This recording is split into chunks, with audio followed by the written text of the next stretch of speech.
What's going on, guys? Today we're reviewing Holiday World's Voyage, the massive gravity group wooden roller coaster that many people consider to be one of, if not the greatest roller coaster on the planet. And I agree completely with those people, as it is currently my number one favorite roller coaster. Also, if you watch my top 10 favorite wooden roller coasters, it is my number one favorite wooden roller coaster as well, which would be implied as it is my favorite roller coaster.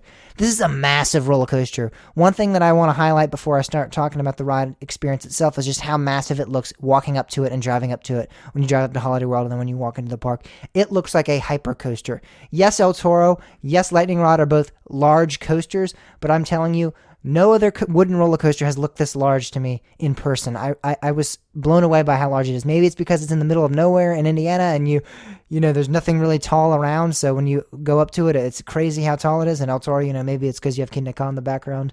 So El Toro kind of doesn't look as tall. But man, Voyage looked like at least it was a hypercoaster. At least, that's how large it looked when I first walk up to it. So it's just crazy how large of a ride this looks like. And it is a large ride. It's 160 feet tall. It goes 6,400 feet out into the Indiana terrain. Second longest wooden roller coaster in North America behind the Beast. And you can feel it. It's crazy. The length is insane. Yes, Beast is longer, but I don't know. About Voyage, it almost feels like, I know Beast is well longer than this, but it feels almost like they're the same length because Voyage really does feel like a never-ending ride. It's crazy. I loved Voyage, and a lot of people before I start reviewing are going to say, James, you know what? You rode this during Hollywood Nights, the only time of year that this runs better than the other wooden roller coasters like El Toro and Lightning Rod. That's why you think it's so great. And I have to say, that is partially incorrect, because my first ride on this was before Hollywood Nights, it was before Night Ride, and it was before they turned the trims off, and I still considered it my number one favorite roller coaster.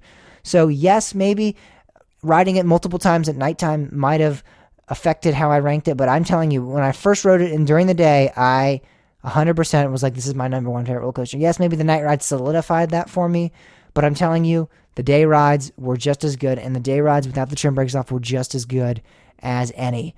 I loved this attraction. It is so long, like I said, one of the longest roller coasters in North America, and you can definitely tell. I love the overbanks this ride takes. They're 90-degree overbank turns. They're crazy. They're unlike anything I've ever experienced on a wooden roller coaster, other than maybe like what Lightning Rod does with their wave turns. But again, Lightning Rod's a different story because that's an RMC. Voyage is just spectacular. It's a fantastic ride. It doesn't have any theming to it, but there's not really any theming needed when you have this great of a roller coaster. The storyline is, you're on a voyage in Holiday World, and it's in the Thanksgiving area, so it's kind of themed to the voyage that the pilgrims took. But there is no really solidified theming. There is like a song that they do, like a little jingle, which is kind of cool in the station. I don't know how often they do that, but they were at least doing that for Hollywood Nights while we were in the station, and that was pretty awesome.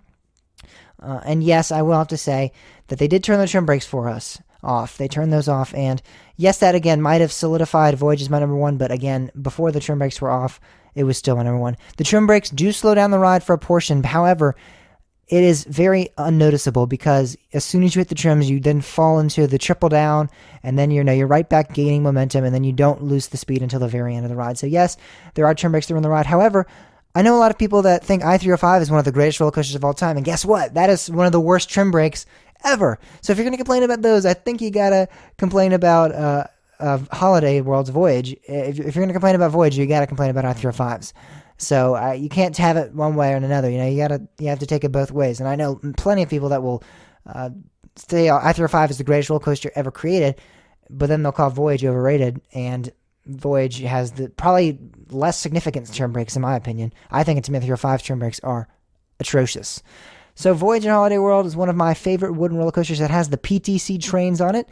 It does not have the Millennium Flyer trains, which a lot of people wish it did. However, I don't think that really affects the ride.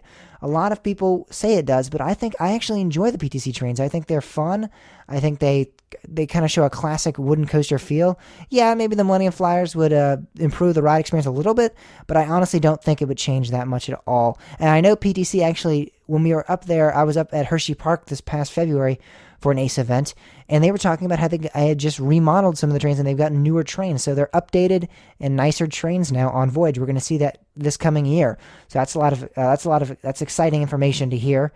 And technically, I think people consider this a wooden roller coaster. I know a lot of people say it's a hybrid with the steel structure, but it's the wooden track, so it's a wooden roller coaster. A lot of people will kind of step off on that. I don't think that's completely accurate. I only think it's a hybrid one, the steel track, because then it can be considered either way. And even then, I'd consider that a steel hybrid, because this is a wooden hybrid maybe, but I wouldn't say it's a full-bred hybrid roller coaster. This is the Gravity Group's greatest creation, and it's the greatest creation in the world, in my opinion. It doesn't do anything crazy, but it does everything perfectly. It has a great first drop. It has some great airtime moments. It has some awesome bank turns. It maintains speed. There's fantastic pacing, even with the trim brakes. And the pacing is phenomenal. You never, ever feel like you're slowing down, other than those little trim brake section right there. And even then, it's really short. And it's just to reduce the wear and tear of the coaster. So it makes sense why they did that. And again, if I-305 is the greatest roller coaster of all time, then you can't complain about Voyage. So Voyage in Holiday World in Indiana is one of my favorite coasters. It is my favorite coaster right now. It's most likely going to stay that way, and I imagine I don't see another coaster beating it, because it is such a great ride. So if you haven't ridden it, if you haven't gotten to Holiday World, I would highly recommend a trip there. It is well worth it. Yes, Hollywood Nights would be the best time to go, in my opinion, but anytime you get a chance to go there, go there. If you're going through Louisville, going to Kentucky Kingdom, or you're going to Kings Island, Holiday World is about an hour out of the way, but it is well worth the drive there. It is not only Voyage is not only one of my favorite roller coasters, but Holiday World is one of my favorite parks. So definitely check out Voyage in Santa Claus, Indiana. It's a fantastic ride.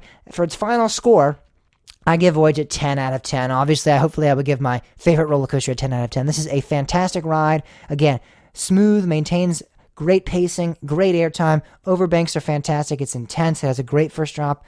It hits everything out of the ballpark that I can list off. It's a great ride, and I would highly recommend checking it out.